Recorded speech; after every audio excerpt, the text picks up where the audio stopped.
Welcome in hour number 2 of Fits the Bill, rolling right along on this Tuesday, August 19th edition, and it's a little bit of Fits the Bill on the road, presented by Schilling and Esposito Law Firm, as we head out just a little ways away from where the studio is, and we welcome in Dr. Alvin Parker, the head football coach at Virginia Union, as camp rolls on, and they're getting set for their game on August 31st against Miles up in Canton, Ohio. Coach Parker, thank you so much for taking some time out of your morning to chat with us. Man, I'm glad to be here. We're excited for it because there's a lot of expectations around your squad this year. CIAA preseason number 1, man. I mean, what are the feelings when you saw that number 1 next to your name when the CIAA preseason poll came out? Oh, I was glad with the respect that the team has earned, so that felt pretty good. But I was like, ooh, they must not know how many new guys I got around here, So it was kind of that. When last year kind of rolled in, we had about 18 starters returning, and we were picked number 2, so I was a little baffled, But this year, we have about maybe 10 starters returning, a few less than they picked us number 1. So I guess it's just a great amount of respect that a lot of people have for the program and the direction that we're moving in. So, we're excited. Yeah, you mentioned kind of how many new faces, how many key additions you guys brought in this offseason. I'd love to know, where is this team, this year's team, compared to last year's team at this point in the offseason? Well, I think we're just as talented. That's the biggest thing. You want to make sure, that you're good in that department, because the name of the game now is talent acquisition. With the portal, rolling as fast as it does, you got to make sure you have enough guys on your roster that can compete and help you win ball games. So, I think that's the direction this team is going in. We're filled with talent, just as we were last year in the past. So, as coaches, it's easy to kind of get behind that, because when you look and see so many guys that can play, we just have a few more newer guys than we've probably ever had. So, just like we lost a few guys in the portal, we gained a few guys in the portal too. I think we're ready to see it on August 31st. Coach Parker, head football coach at Virginia Union, joining us on this Tuesday, August 19th morning. And Coach, you had Mark Wright last season. He was one of the more efficient passers in all of Division II in 2024. Now you take a look at this quarterback spot. He was one of the guys you lost due to graduation, not the transfer portal. But he's back. He's back, really? Yeah, he's back. He had another year, with a red shirt. So he's back. Him and R.J. Rosales are both back. I was about to say, what does that quarterback position look like? If Mark Wright's back, then it's looking pretty nice, huh? Yeah, it's the first time in my career that I've had a guy lead the nation in pass efficiency. So that means anything. And I've been doing this thing for about 25 years. And it's the first time in my career that I've had a guy do that. So he's going to be a guy that's going to be etched in my mind forever. And he's back. Just efficient with what he does. Our quarterback room is extremely good.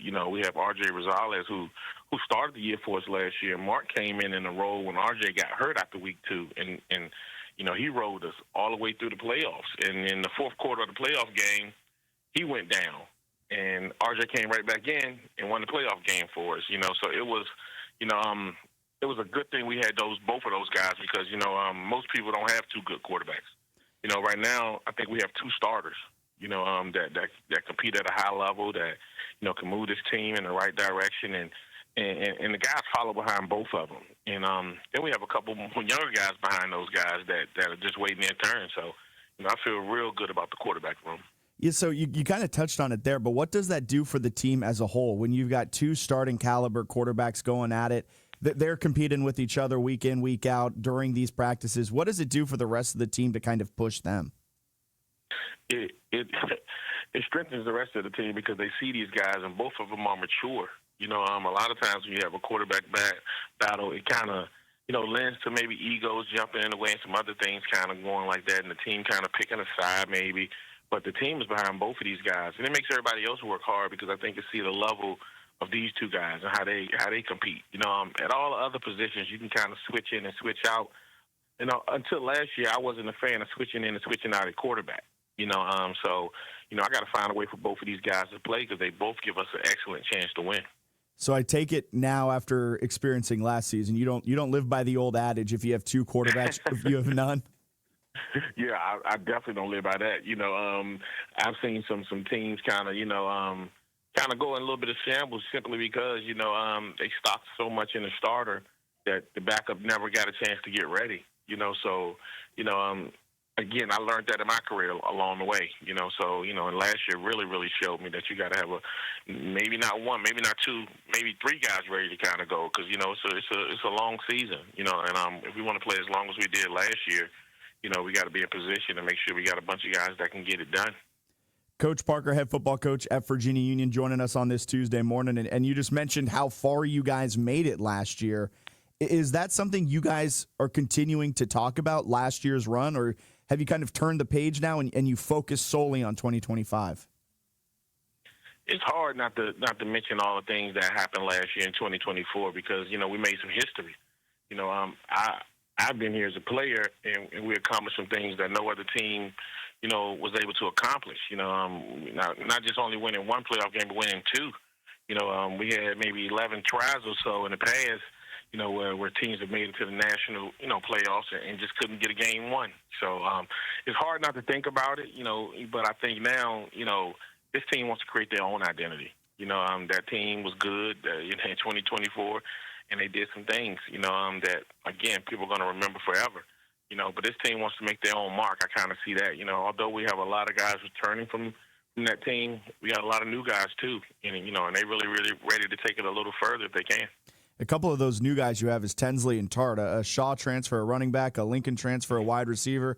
What have they looked like? They're two all-CIAA preseason selections as well. What does it kind of look like with them coming into this offense? Man, again, you would think with guys, with as much stuff behind their name as both Tinsley and Tart, coming it'll be kind of hard for those guys to make some what we already have, but it's been extremely easy. First of all, just even get two guys of that caliber, to transfer into your program, is something that's huge. Both of those guys are all CIAA, like you said, all CIAA first teamers. They walk in the doors, and they've come in and embraced the culture. They've waited their turns. And when they got it, they made the most of it, and they definitely look like all CIAA type of guys. So, we're excited to have both of those guys. They're both electric. When the ball's in their hand, you're going to know exactly who they are. They make plays. They add to what we already do offensively. And, I'm looking forward to seeing those guys in that Panther uniform on that opening week. Yeah, and with a couple of new guys in there, you lose Jada Byers as well. But what is the identity of this team? Because it feels like with losing Jada, you may have lost kind of what the identity of this team was last year. What is it this year?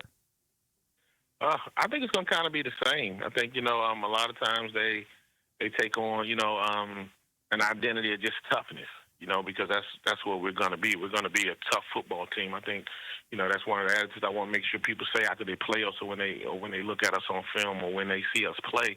I want them to say, they're a tough football team, and that could be mentally and physically, not just, maybe thinking of pounding a rock or something like that, like we've been known to do in the past, but just being tough, being able to just be adaptive to any type of situation that might arise.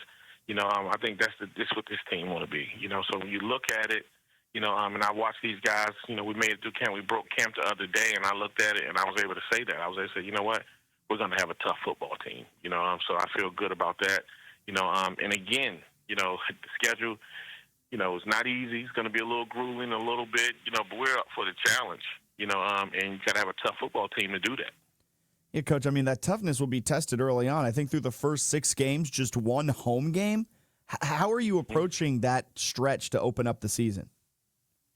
Yeah, that's a little different.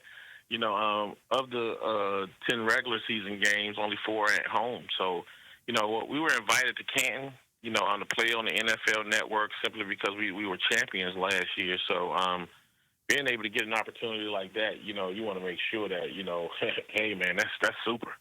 You don't pass up on it, and it's something that, all our guys are looking forward to. Then the next week we were invited to a similar type of game in Florida, another classic, on September 13th, the Unity Classic in Jacksonville. So we took both of those opportunities to make sure we just kind of extended the brand and put the guys in place. I got a lot of guys on the team who've never been to Ohio. I got a bunch of guys on the team who've never been to Florida.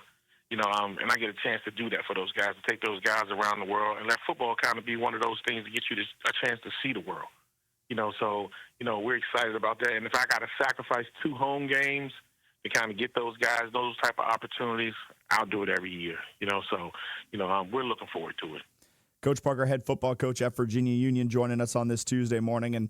And Coach, we've talked a lot about the offensive side of the football. I want to kind of transition and look at the defensive side. How has anyone kind of risen up? You lost your leading tackler from last season. Who's kind of slated to fill that role? Right now, we have a few guys that I feel, pretty daggone good about. Lamumba Howard is a guy that played for. He started for us last year right there in the middle. He's going to be a guy that's going to be a staple for us. You have Kamari Frederick, who's been a good guy for us in the middle down there. You have a transfer we added in Mikal Lewis, who plays the defensive end spot. He came in January that we feel pretty good about. And it's a wealth of talent over there. I think a lot of the things, the guys that we added, people see some of the big name transfers we might have added from the offensive side of the ball, but we've added more transfers and guys from the defensive side of the ball. Not necessarily big, huge names maybe, but guys who come in here and they're ready to play and they're ready to compete. So our defense is going to be really, really good this year. We've been good the last few years on defense. I think last year we gave about maybe 18 points a game or so. The year before was a little lower, but we're looking to get back to that brand of football that we play over that side of the ball. Stopping the run, forcing turnovers and doing some things like that to kind of keep us in position to win some ball games. So bringing in all of these transfers, what's that process like from identifying them, bringing them for a visit, and bringing them eventually onto the team itself? Well, it was a little different for us because we generally don't make a big change like that in January. And we played so long last year. Like I said, we played 14 games. So we were playing well into December, when everybody else was kind of out on the road recruiting, we were still playing. So that kind of, did a little something different in the recruiting process than it had in the past, because we were stopped playing the last few years in November. So, stretching it out to December, you missed a couple weeks of the recruiting cycle. And then after the last game, maybe the next 2 weeks or so, when you're trying to kick back and kind of refresh yourself, we had guys going in the portal. And at that point, we had to get on our horses. It wasn't a lot of vacation time. It wasn't a lot of Merry Christmas and Happy New Year. It was recruiting. And we were out kind of getting it done because, just for every guy we lost in the portal, we tried to replace. So we ended up bringing about maybe 8 guys in January. So we started a little earlier, making sure that we made the transition. Those guys went through spring practice with us. When they went through spring practice with us, they was able to kind of see the culture and kind of see what the goals and the missions were, and they were able to kind of buy into it, a little earlier. And then when the summer came, we maybe brought in about 5 to 6 more guys, to kind of see the same thing and do the same thing. So a bulk of those guys were here in January. So it's not like guys are just walking on campus right now in the summer and trying to figure it out. A lot of these guys have been here since January, but it's a hard process now. We were, I think, a player development type staff. We kind of hung our hat on that, bringing young guys in and kind of developing those guys to get to the point where, they can be starters by their sophomore, junior, senior year. But but now with the portal, it's a little tougher to do that now. So, again, it's about talent acquisition. And now, Coach, looking ahead to that August 31st game up in Canton, Ohio against Miles, what's the preparation like from here on out until that game? Well, we broke camp on a Saturday. So, we kind of start to focus our attention, this week with yesterday's practice and today's practice kind of focusing on the opponent, which is Miles College. They're going to be a tough team, just like we won our conference, last year. They won their conference last year, too. Just like we're ranked in the top 25, they're ranked in the top 25. So, we're going to have our work cut out for us that first game. They're going to be coming from Alabama looking to win a game, just like we're going to be coming from Richmond looking to win a game. So, the preparation has definitely changed to that, more than like any other game. You get maybe 2 weeks to prepare for this first opponent. But you're coming out of camp, usually you get about a week to prepare for an opponent. So that's going to be something that we feel like we can take advantage of and kind of make sure that we're ready to, hit the road and be up there on August 31st, ready to win a ball game. Love it, Coach. Thank you so much for your time. Good luck up in Canton, Ohio in week 1, and good luck with the rest with all the prep. I appreciate it, guys. There goes Dr. Alvin Parker, head football coach at Virginia Union, as they're coming off of a CIAA title, a run to the quarterfinals. Ultimately fell against Valdosta State after taking down Wingate and Lenoir-Rhyne in the D2 playoffs last season. A 10-4 year, 6-1 in CIAA play. Picked to finish first in the CIAA for coming into this year for the first time in over 25 years. Fits the Bill on the road, presented by Schilling and Esposito Law Firm, Schilling and Esposito Personal Injury Attorneys. Check them out at schillingandesposito.com or give them a call, 804-320-0950.